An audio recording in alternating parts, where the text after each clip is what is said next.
You know, I really don't care if Jablonski's not here or how long this takes.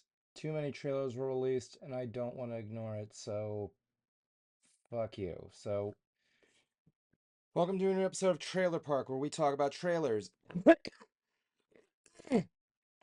Mm. First of all, I want to apologize if I didn't show up for Ants last week. Not Ants, Evan Can't Draw. I was sick and I have a lingering cough right now. All that came out of me was mucus, coughing, and sadness.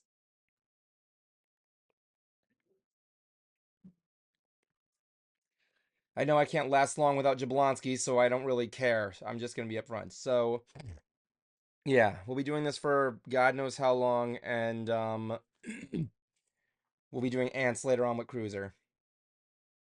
So fuck that. Nah, nah, nah, nah, nah, nah, nah, nah. That being said, let's begin with our first trailer for the day, which is Steel Ball Run. We finally got a trailer with the animation, and I apologize if I keep having to clear my throat throughout the night. So we got new anime shots of animation. Last one was just still shots for Netflix's Geek Week, I believe it was. Damn it, I am not well tonight. And all we got was a still shot. It was just one shot of them riding on the horses. I believe the logo. But this time we got we got a lot more animation. We got to see more of the colors. We got to see the race starting. We got to see the track. We got to see everything there. The only thing we didn't see in the trailer were the designs of the stands. I mean, yeah, you can look on the manga and you can see the design what a Johnny Joestar's stand is, or what Gyro's stand is, and Dio's stand. We still have yet to see Dio turn into a dinosaur, so yeah. But yeah, everybody looks pretty good. Johnny Joestar looks pretty cool. I like the animations they did with him. Gyro looks really cool, just like he does in the books. The only one I wasn't really following was Diego Brando. Um, he had like orangish hair. It wasn't like yellow like usual. But it was weird. I'll say that. Maybe it might be just the angle or the shadows. But yeah, it looks really good. If you don't know, there's this JoJo's Bizarre Adventure has been taking part through different generations. The first one was in the Victorian area. The second one was during World War II. The third one was sometime in the 90s. After that was 2001. There's five. There's essentially six parts now that go on with the lineage of this family. So now we got the new one, Steel Ball Run. Essentially, this reboots everything there. There's a new Joestar named Johnny. I don't know the story too well, so please excuse me. I guess that works to my advantage when this comes out. Um, so there's a race where called the Steel Ball Run, where they have to race all the way across America for a ass ton of money. And Johnny Joestar is one of the participants. He's crippled, or paralyzed from the leg down, and yeah, it's just this horse race all across America to win this prize. Johnny has a stand that allows him to control his fingernails and use them as weapons. He teams up with a guy named Gyro Zeppeli. There's this thing with these I don't know what it is, these spin things. I don't know what it's about. But yes, it adds on more to the attacks rather than just using stands. It looks really good. And of course, we got to see some of the iconic shots. Like I said, we saw the race starting. Of course, that iconic shot of Gyro Zeppeli's golden teeth that say "Go Go Zeppeli." The theme they played the theme, or it might be just the event theme with everything there. It sounds okay. I couldn't really get behind it. But we'll have to see where it goes from there. That being said, what the heck is Johnny's stand name? Look that up real quick. Everybody seems to like Steel Ball Run. I mean, it has one of my favorite villains and one of my favorite villain stands. Let me see here. Johnny Joestar's stand.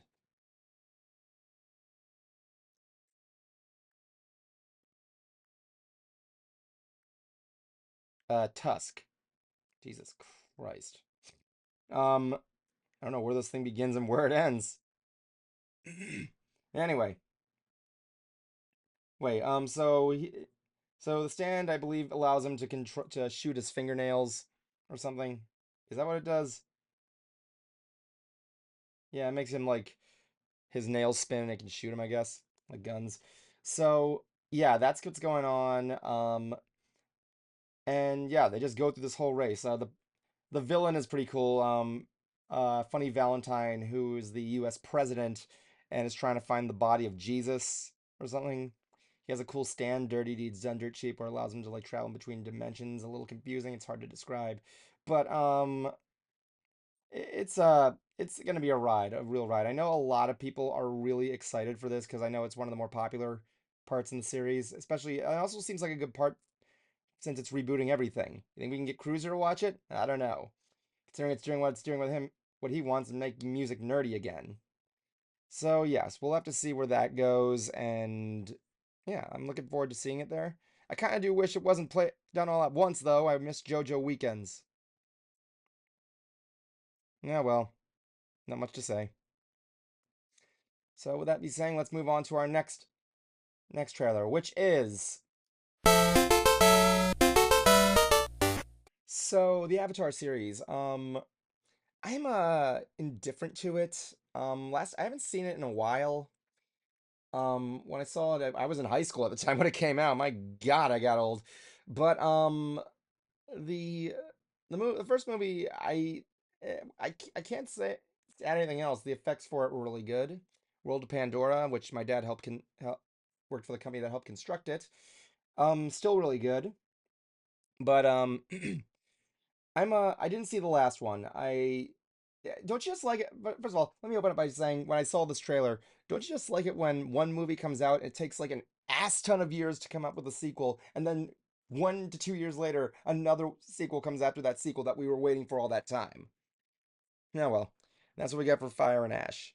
So I can't really tell what it's about. Then again, I think I had to see the second one, but I have not.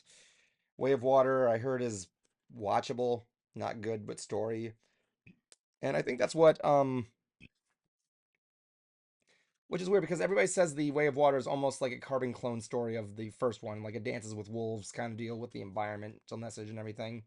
And yeah, the third one's doing that too. Whatever, you want to be a movie with an environmental message, I gotcha. If you want to do that movie as your whole shtick, it's fine.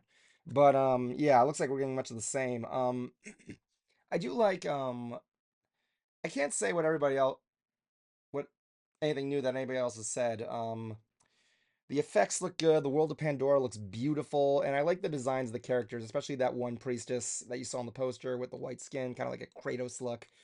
Um, I think she's covered in ash. I don't know whether that's her skin. Ash and fire. But yeah, it didn't really grab my interest too much, all aside the visuals, and I think that's what Avatar is at this point. It's just watching visuals at this point. Besides, if I wanted anything good, like I said, I'll go ride Flight of Passage at Pandora. But then again, there's going to be a new theme park dedicated to it, so we'll see where that goes. I'm expecting people to like it, but with a weak story. Damn it. That being said, would I go see it? This one, I have to see Way of Water and the first one again. Like I said, I didn't hate the first one. The story was weak, but I still found it passable. It's Dances with Wolves in Space. And yeah, so it's a bit of a it's a bit of an iffy one for me. I have to see Way of Water still, so yeah, if I want to take hours out of my schedule and do it, I will. Hell, I still need to see K-pop Demon Hunters right now, so yeah. Not much I can add. I apologize. Being said, let's move on to the next one. God, I'm just breezing through these. This is not easy without Jablonski. Apologize. So, Wicked for Good. So, this is a movie I've been looking forward to very much. Have seen part one. I should probably add in here. I did see the stage play. Do I still have the CD for that thing? I don't think I do. But I did see the stage play. I listened to the soundtrack nonstop. Anyway, I have seen the musical. I loved it. I love the design of the stage with the dragon on the top, and I love the design of the wizard. I love the design of the sets. I loved Wicked very much. I thought it was a really good, interesting take on the Wicked Witch of the West side of the story. Like I said, I did when I saw part one, I was one of those guys that was singing the lyrics to myself out with my lips. I couldn't sing it out loud, but I guess I'm not the only one who fell into that fell into that trap. First one was really good. I liked the casting, and everybody did a good job. I mean, like I like some like fuck, I can't pronounce her name. Let me just write this down here, just so I remember her. Cynthia Erivo. I don't know what her name. There's, but she did a great job as Alphaba. I love her performance. She's really doing great in the role. Ariana Grande. I think he's fine, but whatever. Well, you know what? I take that back. Ariana Grande, not a fan of her work, but she uh, uh, she killed it here. I liked her singing in this. The thing is, when I was at work, I saw the movie more than once, but because two uh these two lesbians at work, they were playing it constantly over and over on the TV. And I didn't have a problem with it. It was just weird seeing it all the time. But yeah, what I saw was amazing. Just the musical numbers were huge to scale. The sets were great. It really did a good job tackling the subject matter and a good translation of the stage play and the book. I haven't read the book. I know it's different from the stage play, but we'll see. Jonathan Bailey as Prince Fiero. Oh my God, that musical number of Dancing Through Life. It's my favorite song in the entire musical. But yeah, that was easily one of my favorite ones. Jeff Goldblum.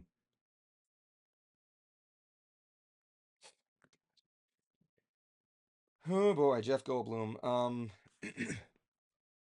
I don't know what he can. This is the. I'm gonna get to him in just a moment. But but as Doug Walker put it, that was Jeff Goldblum at his most Jeff Goldblumist, bloomiest. Bleh. But yeah, he was fine. Real nervous wreck kind of look with the wizard. It's cool. I mean, I know what happens, so yeah.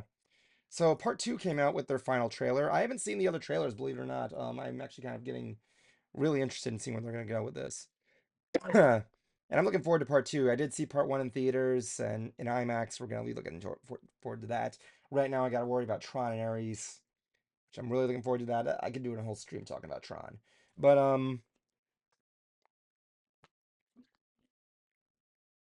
yeah. So I won't try and spoil too much. Part one was setting up the story with the characters, Alphaba, Galinda, Dr. Dillamon, Prince Fiero, Bach, Madame Morrible. Well, all the whole cast is there. This is setting up. These are these characters. This is how they work. This is what the land is like right now. Now, like you probably already know, is the whole play and story is pure fan fiction. In terms of the trailer, part two is the second half of the play. It basically fills in all the blanks for Wizard of Oz. How did the Tin Man get here? Where did the Scarecrow come from? What the frick is going on and why is the wizard want the broom? And what we're looking at here is kind of an interesting interpretation because I don't remember much of part two. Part two was it was good. Don't get me wrong. I just can't remember most of that part. It's like kind of like it's like looking at the It movies, be it the original or the remake. Part two, one is always the memorable one. Part two, is good. Not too good though. Not too memorable. It's memorable, but you know. But I liked what I saw here with the translation of it. Glinda has now become a public figure. People look up to her. They refer to her as the Good Witch. She wears pink. Kids up dress up like her. It's like watching those little kids at conventions. Put these up here. They're dressing up as those characters that they shouldn't be dressing up as. It's like really funny. But yes, and meanwhile, Alphaba is on the other side of the spectrum. She's a wanted criminal. There's posters saying "Fear the Witch of the West." That's what they refer to her as. Um, and she just lives a life in solitude with her flying monkeys. So yeah, it's real two sides of the coin there. I don't, they haven't got been in contact with each other. Again, I apologize if I said this already. I'll try not to spoil too much from the play. Fierro is there by her side, and everybody's trying. She's just trying to make sure everybody's keeping calm. Meanwhile, there's this one shot of the tornado coming roaring through Oz, and of course, you know what happens there. Dorothy's house lands on the Wicked Witch of the East. No, nothing on that one there, but Marissa Bode will be returning, and it'll fill in a lot of cool stuff. I'm really interested to see how whether or not we're going to be able to see it because in the trailer we don't see the house land. In fact, when that scene happens, it's just Glinda, sorry, just showing her, just waving Dorothy away, which is weird because she just saw the Wicked Witch. I don't know what that's going to be done. Um, but we got to see the house in the background. We didn't see the slippers or the legs underneath, but we did get to see an interesting scene with them fighting, like their wands and broom are like clashing with each other. That wasn't in the play, not that I remember, but yeah, that wasn't. I'd like to see a duel between them. We get to see them with each other all the time. They're trying to like reconcile. It's kind of like you ever seen what was that scene? You ever seen Prince of Egypt? That scene where Moses and Ramses are it's after the plague of darkness comes by and they're just in the room just trying to you think they're about to make up and just talk to each other as brothers, but then the kid comes in and is like, oh, what's he doing here? And he's like, yeah, he's here they go back to being enemies, something like that. Um we got to hear the song for No Good Deed Goes Unpunished. Um Cynthia Erivo, her singing voice, my God, it's gonna be huge. Um I can't remember much of musical numbers from the second one, aside from a couple. Thank Goodness, No Good Deed Goes Unpunished, March of Witch Hunters. Um, but the one I'm looking forward to the most is Wonderful. Oh, I cannot wait to hear Jeff Goldblum sing Wonderful. Wonderful, if you insist, my good wizard. I hope to see there. I mean, like, I can't, I never heard him sing a lot. I looked up some stuff before when this was announced. We were talking about this on Ants one time. But his singing voice isn't bad. It's just fine. We'll have to see how that goes. Um, we get to see we did get to see the backs of Dorothy, the Tin Man. We did get to see the Tin Man, Scarecrow, and the Cowardly Lion. I don't think I'm spoiling anything when I say in the first movie they show the Cowardly Lion when he's a cub.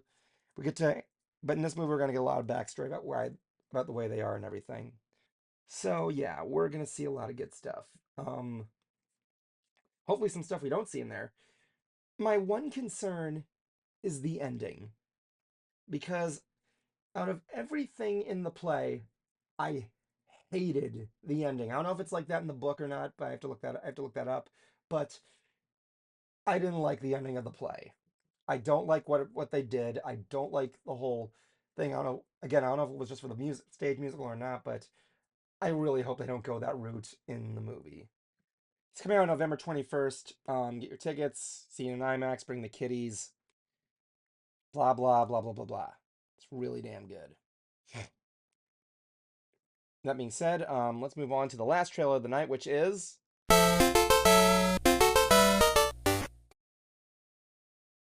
Jesus. This one came out of the blue. Mandalorian and Grogu. I actually was gonna react to the trailer with my dad, but there honestly wasn't much to react to. Honestly, I kind of am glad we didn't. I was sick and he was sick, so yeah, everybody's getting sick around here. Fucking lingering cough, people. It's annoying. So, Mandalorian and Grogu. This actually came out of the blue for us, like I said. One of the bigger highlights of this trailer, there wasn't much to see there. There was mainly just action sequences. Mando's flying, they blow up shit. Grogu's looking cute. You got a lot of good shots of the worlds they explore. Um, and of course, the big highlights were Sigourney Weaver, who's finally in a Star Wars property. It was about time with Alien, all that other stuff, and yeah, she's looking pretty good. Um, there was this one cool shot I liked. Oh yeah, there's also some other characters. Jabba's beefcake son. Shit, what was his name? Nero? Hold on. Oh my god, I put it next to Wicked. Nero the butt. What? No, it wasn't Nero. It was fuck. What was his son? What was his name?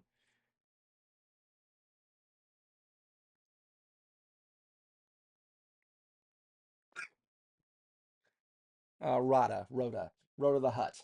We last saw him in the Clone Wars movie. I still have yet to see that movie, by the way. And we got a good look at him from behind. He's a fucking beefcake.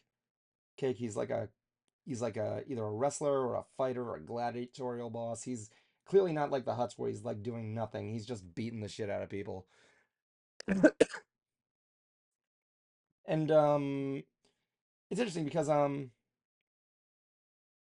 it's it, it's cool seeing that stuff there. Zeb is gonna be in it. I'm really looking forward to that. And apparently there was a reference to the Galactic Star Cruiser, which is in the lore. Anyway, for me, I'm expecting this. First of all, I like the poster for this also. Can I see that poster one more time, please? There you go. I'm a big sucker for like recreations of like retro style original movie posters where it has like, suspense, terror, action, Pedro Pascal as Mando and Grogu as himself. But yeah, the I like what they got going on here with what they're doing. Well, then again, I can't say that. I'm just shitting bullshit out of my mouth. Mando looks badass. He's doing badass things. Grogu's looking cute. It looks fine. The movie looks like it's gonna be just a fun adventure for Mando. It's like an extensive episode in a way. Yeah, I'm seeing it more as a movie that's gonna be on the same line as Solo. Just something that's really cool, something that's really fun for the Grogu kids can like Grogu and the action, and the guys can let and the adults can like the action. I just see it as like a popcorn movie kind of deal.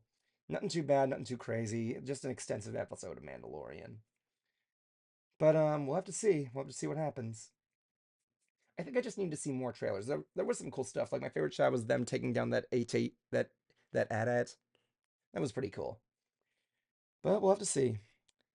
That being said, I'm gonna end it right here. I know this episode was short. I don't have Jablosnki to kind of give me more slack, but um, I also got to save my voice for ants, so I apologize. That being said, hope you guys like that we got brought this back, and we'll be seeing you more later. A little bit of heads up. Next week will be Evan Can't Draw. I'll be doing Tron drawings. Um, and by that time, I'll probably see Tron Ares, which I'll be talking about on Ants before I go up to Texas. So we'll see what happens. Oh wait, no, I won't see it. After that, next week's gonna be the last episode for a while because after that we're gonna be doing a screening of Jablonski's wedding that one year, that one day on Wednesday. So yeah, keep us posted. We'll be back with you in Ants in about 30 minutes. Thank you. See you at the premiere. Bye now. Y'all hurry back, you hear?